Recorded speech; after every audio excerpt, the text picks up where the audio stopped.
Gamers, gamers, how are you? You know, nowadays I'm a pretty jaded gamer. You know, most of the time I just wait until the game is fully released, or we actually see definite proof that the game's gonna be kind of good before I get on the hype train. Because I've been burned too many times, you know. But I'm not as jaded as what a lot of gamers are. You know, there are still a very selected few games that are off in the corner, not in the mainstream. I don't give a damn about mainstream gaming anymore. There are a few games that I am genuinely excited for, that I know that the devs are reliable, that I know that, you know, what I would be looking forward to in the games will be worth it 100%. Crusader Kings, for example. I know everything that they're going to release for Crusader Kings 3 will be a banger, 100%. Crusader Kings expansions completely changed the game on how the game plays every single time one drops. It is phenomenal. If you're into RTSs, I highly recommend Crusader Kings 3. It's literally just like Game of Thrones. You're playing Game of Thrones in a video game. It is so good. Hunt Showdown is another one. Crytek has perfected Hunt Showdown. Alright, it is so good. Every little event that they drop, all the new stuff that they drop for that game, fantastic. Alright, I know that I can trust Crytek with Hunt Showdown. They are very reliable devs. Alright, good. The one that we're talking about today is my beloved Project Zomboid. Project Zomboid is a fantastic game. It's my favorite zombie game. DayZ was up there for me. But DayZ's less of a zombie game and more of a social experiment, if you catch my drift, alright? There's not a whole lot of character in DayZ. You mainly play DayZ for the social aspect of the game, you know? It's way less about the zombies, more about the messing with people, fucking with people. You know, that's DayZ at its core. Project Zomboid is a true zombie experience. The devs have explained it as that they've taken more inspiration from works like George Romero, from other media besides video games, and that has worked in their favor fucking 100%. You feel like you're getting an experience rather than just playing a game. It's fantastic. Project Zomboid just has a cooler vibe, a cooler aesthetic, much more going for it than DayZ. Alright, I respect DayZ 100%. I may bash DayZ a lot, but I still respect it for what it is. You know, DayZ is a very fun social experiment. Project Zomboid is a better zombie game. Anyways, today we're going into Build 42. Build 42 is the up-and-coming update. They just recently revealed that it will drop sometime this year. Typically, they don't do that. Typically, they don't give out release windows because they just want it. When it's done, it's done. You know, that's their kind of motto. I don't get excited much for like updates in games. I just kind of wait. You know, I just kind of wait. But Build 42, holy god! Let's start with the map expansion of Build 42. The map is already ginormous in Project Zomboid. You can travel for ages. I still haven't explored the whole map. I have 500 hours into the game. I still haven't explored every little crevice of that map. It is ginormous. The most recent expansion to the map was Louisville, which they added 56 cells to the map when they added Louisville. Louisville is this giant city. It's like the endgame area of Project Zomboid. It's ginormous. It's like, the closest thing I can explain it to is like Atlanta from Walking Dead. It is just ginormous. Zombies everywhere. Amazing loot if you can get in there and grab the loot. A lot of cute little references like George A. Romero's Performing Arts Theater. That was kind of cool. I like that. Saul Goodman's Legal Services is somewhere in there in Louisville. Very cute references. Louisville, 56 cells. Ginormous city. What they're adding in Build 42 is a whopping 430 cells into the video game. 430! Alright, that is ginormous. Plenty of points of interest that they're adding. A cute little western tourist attraction. Multiple new towns. And a cozy looking riverboat on the Ohio River. But another thing that's been highly anticipated in this game is NPCs. Alright, NPCs has been kind of notorious in Project Zomboid because they were in the game way back when the game had a story mode. Now that's I wasn't playing the game at the time. I think I've heard of it because I played Minecraft and they had the cute little message like try Project Zomboid on the Minecraft screen. Never checked it out though. I never had a PC back then. I was a youngin'. But they did have NPCs. But as the further development has progressed in the game, the more trouble they had with the NPCs. So they had to take out the NPCs. Now, NPCs won't be coming to Build 42. That is Build 43, way later down the line. Build 43, they will add, re-add NPCs into the game. But Build 42, this up-and-coming one, they are adding animals. And apparently, the programming of the animals has been way easier than they thought possible, so they added a lot more animals than they expected. They're adding things like deer, raccoons, turkeys, other vermin, rats, rabbits, stuff like that. They're also adding some livestock, some sheep, pigs, that kind of thing. Cows. Animals won't be hunted by zombies because that's kind of fucked up. I can't wait to just be sitting there off on the sideline in some farm with the boys and just relive Stardew Valley with the boys. That would be just the best, alright? I cannot wait.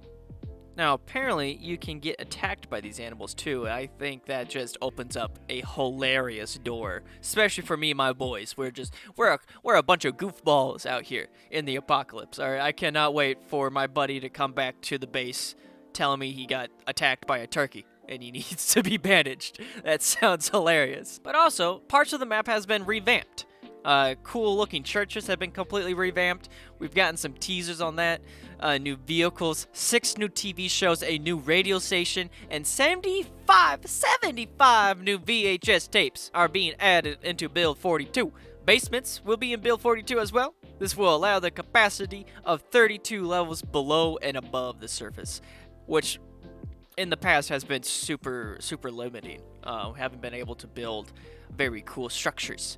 But now we have straight up skyscrapers into the game. Basements will be procedurally generated most of the time, randomly generated. You can go into a house, it'll be a different basement most of the time. In some parts of the game, which I'm assuming for like story purposes, there will be stagnant basements, and other underground areas would be stagnant. But most of the time, you go into a random house, there will be a randomly generated basement down there, which adds just a more replayability, in my opinion. My humble opinion, it would be way more replayable to go check things out like that.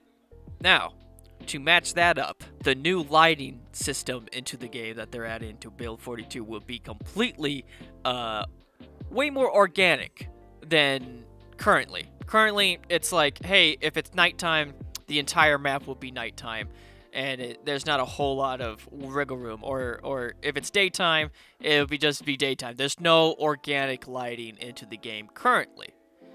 But with the new lighting, in order to make it more believable in the game, the lights will leak through doorways, and it will be very eerie going into, I don't know how it works. Okay, I'm not a dev. I don't know how it works, but the lighting system would be way more organic. Alright, it would be a way more atmospheric way to look at, to like go into a dark building. That I've seen footage. Alright, I've seen footage, and that sounds fucking horrifying. Alright, fucking horrifying. Going into a building that when the power's off, going into a building and just barely being able to see a damn thing because it's just pitch black in there. But to match up with my IRL screams, now the players will now have voices themselves. So you'll be able to hear them grunting, hopping things, screaming, whispering, all that good stuff. I have some footage here. Yeah, it'll be kind of cool. Your players have more personality now.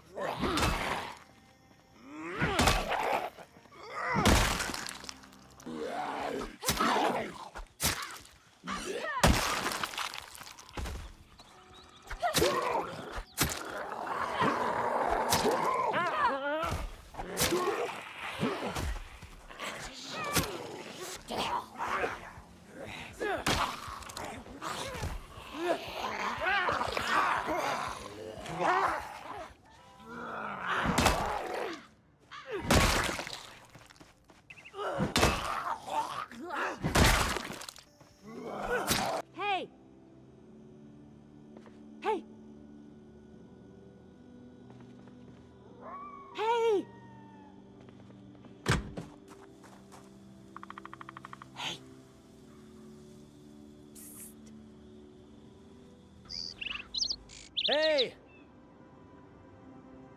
Hey!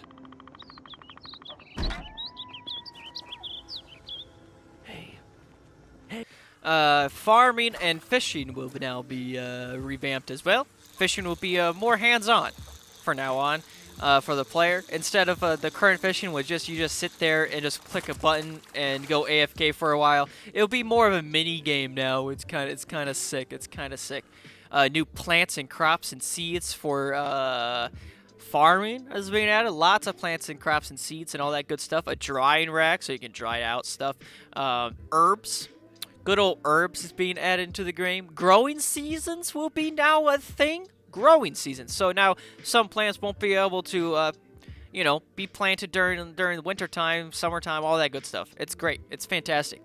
Now that's some Stardew Valley shiz, and I cannot wait to be vibing out in the middle of nowhere with the boys. I haven't personally done farming in the game on a personal level. To be 100 with you. I haven't even really messed around with it. Because there's just so much supplies in the game currently. I want to do a farming playthrough, just be vibing farming, but I haven't felt the need yet. Especially in a multiplayer setting, I'm always the one running around doing shit, building things. I'm mostly the builder. All the other boys start farming. Jurassic tried to farm in my playthrough currently, but that didn't work out too well. Crafting! Crafting is a very straightforward thing in Project Zomboid, but there's a fat, ginormous crafting overhaul coming to Project Zomboid. Blacksmithing, pottery, machinery, vending machines, workbenches, all being added into the game. Completely overhauling the crafting system currently. You can basically now make anything in the game that you can find through looting, which extends the life of a server immensely. Because that's the biggest issue Project Zomboid has right now, is that once you make it endgame, there's not a whole lot else to do.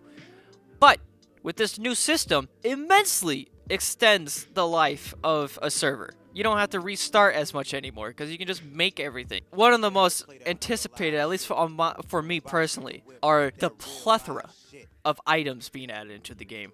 From dozens of new snacks to new holsters, shoulder holsters, new flashlights, military gear, weapons, armor now being added, straight up armor. I'm not gonna cover all of that because there's just too much to cover there. I don't want to cover it, but just know that there's so much. And I'm a little loot goblin. All right, I like to gather things. I like to try to find all the cool little loot, little knickknacks. All right, they're finally adding armor into the game, which is finally, dog. I hate the current quote armor system because there's no armor in the game. You can get a bulletproof vest, or you can go down the stupid tailoring tree that does basically nothing anyways, adding little leather patches to your stupid leather jacket. It's so dumb. But now there's shoulder pads. You can put a shin guards on your shins. You can put little football pads. A lot. It's Mad Max. All right, Mad Max level of shiz. All right, it's kind of cool. All right, it's kind of cool. There's more to be explored in the Build 42, but I think I've wasted your time enough already. So I hope I hyped you up for Build 42. There's a lot coming. All right. I basically just skimmed through what's being added to Build 42. I just wanted to talk about it. I hope you enjoyed this video, and I'll see you all in the next one. Goodbye. Goodbye.